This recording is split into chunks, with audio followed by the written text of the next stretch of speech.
Azerbaijan ने दी भारत को गीदड़ भभकी। भारत से पंगा लेने चला अजरबैजान, पड़ी लात। भारत से पंगा पड़ा अजरबैजान को भारी, पाई हुई जमीन को खोएगा अजरबैजान। भारत की एंट्री देख तुर्की पाकिस्तान ने भी जोड़े अजरबैजान के सामने हाथ। भारत को धमकी, अजरबैजान को पड़ी भारी। रातों रात पहुंची बरमोज मिसाइल। अमेरिका और भारत के हथियारों का जखीरा पहुंचा आर्मेनिया। दोस्तों, हिंदी में एक बहुत ही प्रसिद्ध कहावत है कि जितना मुंह उतनी ही बात बोलनी चाहिए, ज्यादा डींगे हाँकना ठीक नहीं। दोस्तों, मध्य एशिया में या आजकल के छोटे देश भारत को धमकी देने लग गए तो फिर बात ही क्या है। दोस्तों, भारत आज वर्तमान में दुनिया की उभरती हुई महाशक्तियों में से एक है और जिस तरह से भारत एक के बाद एक नए नए मुकाम हासिल कर रहा है, उससे बेशक कई देश जो भारत के दुश्मन हैं उनको जलन होना जरूरी है और भारत भी यह बात जानता है। दोस्तों, भारत भी वर्तमान में एक कहावत को पूरी तरह से फॉलो करके चलता है और भारत भी जानता है कि जब हाथी चले बाजार तो कुत्ते भौंके हजार। अब दोस्तों, इन कुत्तों में भारत के कई दुश्मन देश भी है जो अक्सर भारत के आंतरिक मामलों में खासकर कश्मीर, पीओके की और धारा 370 को लेकर पाकिस्तान के साथ कंधे से कंधा मिलाकर खड़े होते हैं और पाकिस्तान के समर्थन में बोलते हैं, जिनमें से एक मध्य एशिया का छोटा सा देश अजरबैजान भी है। जी हाँ दोस्तों, नागोर्नो काराबाग को बचाने के लिए जंग लड़ रहे आर्मेनिया को पिनाका रॉकेट और किलर मिसाइलों समेत 2000 करोड़ के घातक हथियार देने के भारत सरकार के फैसले से अजरबैजान के राष्ट्रपति बौखला गए हैं। अजरबैजान के राष्ट्रपति इल्हाम अलीयेव ने कहा कि आर्मेनिया को चाहे जो हथियार दिए जाए वे यानी कि भारत उसे बचा नहीं पाएंगे। पाकिस्तान और तुर्की के दोस्त अजरबैजान के राष्ट्रपति ने कहा कि कई देश ऐसे हैं जो आर्मेनिया को हथियार देने की तैयारी कर रहे हैं और दुर्भाग्य से अब भारत भी उनमें शामिल है। हम भारत के इस कदम को गैर दोस्ताना मानते हैं। दोस्तों, राष्ट्रपति इल्हाम अलीयेव ने एक इंटरव्यू में कहा, आर्मेनिया को जो भी हथियार दिए जा रहे हैं वे उसे बचा नहीं पाएंगे और मैंने इसे आर्मेनियाई पक्ष को कई बार बता दिया है। मैंने उनसे कहा है कि अपने पैसों को बर्बाद मत करो, क्योंकि सबसे पहली बात ये मदद नहीं करेगा और दूसरा, इन हथियारों से आर्मेनिया की ताकत का भ्रम पैदा होगा जो बदला लेना चाहती है। यह भ्रम पैदा करेगा कि अजरबैजान से बदला ले सकते हैं, लेकिन आप ये नहीं कर सकते। अलीयेव ने कहा, यदि हम देखेंगे कि एक बहुत गंभीर खतरे का सामना कर रहे हैं तो उस खतरे से तत्काल निपटेंगे, या नहीं देखेंगे कि खतरा कहां से पैदा हो रहा है। यह हमारी जमीन नागोर्नो काराबाग के अंदर से या हमारी सीमा से बाहर से है। ऐसा करना हमारे वैधानिक अधिकार है। इस तरह के प्रयास किए जा रहे हैं और हम देख रहे हैं तथा जानते हैं कि कई देश आर्मेनिया को हथियार देने की तैयारी कर रहे हैं। दुर्भाग्य से भारत इसमें शामिल है। हम इसे गैर दोस्ताना कदम मानते हैं। इसकी वजह यह है कि यह आक्रामक हथियार है। इनका एकमात्र निशाना अजरबैजान है। अजरबैजानी राष्ट्रपति ने जोर देकर कहा कि हम जरूरी कदम उठा रहे हैं और यह सुनिश्चित करेंगे आर्मेनिया कभी हमारे लिए खतरा नहीं बन पाए। दोस्तों, मैं आपको बता दूं कि भारत और आर्मेनिया के बीच 2000 करोड़ की हथियारों की डील हुई है।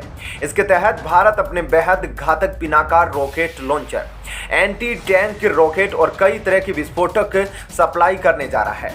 दोस्तों, भारत पहली बार आर्मेनिया को घातक हथियार देने जा रहा है। इससे पहले भारत ने आर्मेनिया को स्वाति रडार दिया था। इस रडार की मदद से अजरबैजान की तोपों के गोलों का पता लगाया जा सकता है। भारत ने चीन और पाकिस्तान की सीमा पर इस रडार को तैनात कर रखा है। अजरबैजान ने पिछले दिनों आर्मेनिया के कब्जे वाले इलाकों पर धावा बोलकर उसे अपने देश में मिला लिया था। अजरबैजान को तुर्की और पाकिस्तान हथियार देते हैं, लेकिन दोस्तों बात यहीं खत्म नहीं होती। दरअसल भारत अभी तक एक मामूली भूमिका निभा रहा था। तुर्की और पाकिस्तान अजरबैजान को हथियार सप्लाई कर रहे थे। भारत को इसमें कोई दिक्कत नहीं थी। अब जब भारत आर्मेनिया को हथियार सप्लाई कर रहा है तो फिर अजरबैजान को इसमें परेशान होने की क्या जरूरत। दोस्तों, कहते हैं ना कि करहाता या चीखता चिल्लाता वही है जिसको चोट लगी हो या जिसको किसी बात का डर हो। अब दोस्तों, आप पूछेंगे कि डर किस बात का। दोस्तों, अजरबैजान को डर है कि भारत के कई घातक हथियार जिनकी सप्लाई तो भारत ने अभी देना शुरू की है। अभी सबसे पहले भारत ने स्वाति रडार सिस्टम दिया, उसके बाद पिनाका रॉकेट लॉन्चर देगा। अब अजरबैजान को डर है कि भारत वो हथियार आर्मेनिया को न दे। जिससे पूरी दुनिया और अजरबैजान का बाप पाकिस्तान, तुर्की और चीन तक खौफ खाते हैं। जी हाँ दोस्तों, मैं बात कर रहा हूँ बरमूज सुपरसोनिक मिसाइल की, जिसका खौफ दुनिया में ऐसा है कि नाम सुनते ही दुश्मन के रडार सिस्टम से लेकर रॉकेट लॉन्चर की हालत खराब हो जाती है और सामने वाली सेना का कॉन्फिडेंस लो हो जाता है। और अब दोस्तों, अजरबैजान की इस हरकत के बाद जो उसने भारत को लेकर सीधा टिप्पणी करी है, यह दिखाता है कि अब तो अजरबैजान ने अपनी मौत को सीधा सीधा दावत दी है। अभी तक तो भारत मात्र एक हथियार सप्लायर की भूमिका निभा रहा था, लेकिन अब भारत को सीधा टारगेट कर अजरबैजान के राष्ट्रपति इल्हाम अलीयेव ने गलत देश से पंगा ले लिया है। और दोस्तों, इस बात को लेकर अब लगता है कि तुर्की भी अब अजरबैजान को समझा रहा है कि अजरबैजान सोच समझकर बात बोलनी चाहिए कि क्या, किसको, कैसे। सीधे तौर पर अजरबैजान बोल रहा है, दोस्तों, भारत की मार सबसे बढ़िया तरीके से कौन जानता है? तुर्की और पाकिस्तान। वर्तमान में पाकिस्तान जहां अपने ही आतंकवाद से युद्ध करने में व्यस्त है, जहां पाकिस्तान ने बढ़िया प्लानिंग करके यह माहौल बनाया है कि भारत से क्या युद्ध करना। जब अपने ही देश में दुश्मन बहुत है तो पहले इनसे ही युद्ध किया जाए। तो वहीं तुर्की जब फालतू बोलता है, उसके बाद भारत ने उसी की भाषा में तुर्की को भी जवाब दिया है। अब दोस्तों, तुर्की के राष्ट्रपति जैसे ही पिछले साल होने वाली G20 की मीटिंग के बाद भारत के खिलाफ बोले, अगले ही महीने भारत के विदेश मंत्री एस जयशंकर जी ने तुर्की के पड़ोसी देश, जिस पर तुर्की ने जबरदस्ती कब्जा कर रखा है, उसके साथ जाकर एक रक्षा समझौता कर लिया, जिसका परिणाम यह हुआ कि अब हर साल भारत की नौसेना तुर्की की जल सीमा के नजदीक युद्धाभ्यास करेगी। अब दोस्तों, जब तुर्की ऐसी मार खा चुका है, तब तुर्की अजरबैजान को यह समझा रहा है कि भारत को डायरेक्ट इस आर्मेनिया और अजरबैजान के युद्ध में खींचना ठीक नहीं। लेकिन इस बार अजरबैजान ने भारत पर सीधा हमला कर मौत को दावत दी। और दोस्तों, चांस तो इसके भी है कि आर्मेनिया अब भारत से लगभग 2 तेजस फाइटर जेट खरीदने की फिराक में है, ताकि युद्ध में अजरबैजान को धूल चटा सके। लेकिन दोस्तों, अजरबैजान को भारत ने भी तगड़ा झटका देने की तैयारी कर रखी है और अब आर्मेनिया जैसे देश में भारत तो अपना हथियार का जखीरा लेकर आने ही वाला है, बल्कि अब भारत के साथ अमेरिका की भी एंट्री होने वाली है। दोस्तों, आर्मेनिया के प्रधानमंत्री पशिन्यान आर्मेनिया और अलगावादी क्षेत्र नागोर्नो काराबाख इलाके को जोड़ने वाले गलियारे में मुक्त आवाजाही सुनिश्चित करने में असफलता को लेकर लगातार रूसी शांति रक्षकों की आलोचना कर रहे हैं।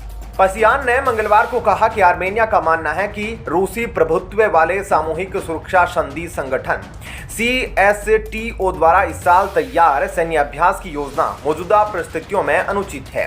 उन्होंने कहा कि कम से कम इस साल यह सैन्य अभ्यास नहीं हो सकता। इसके पहले किर्गिस्तान ने अक्टूबर 2022 में CSTO के अंतर्गत होने वाले युद्ध अभ्यास को भी रद्द कर दिया था। इंडस्ट्रियल ब्रदरहुड 2022 के नाम से इस युद्धाभ्यास में पूर्व सोवियत देश हिस्सा लेने वाले थे। किर्गिस्तान का भी रूस के साथ मजबूत संबंध है, लेकिन अब आर्मेनिया रूस को छोड़कर अमेरिका की ओर जाता दिखाई दे रहा है।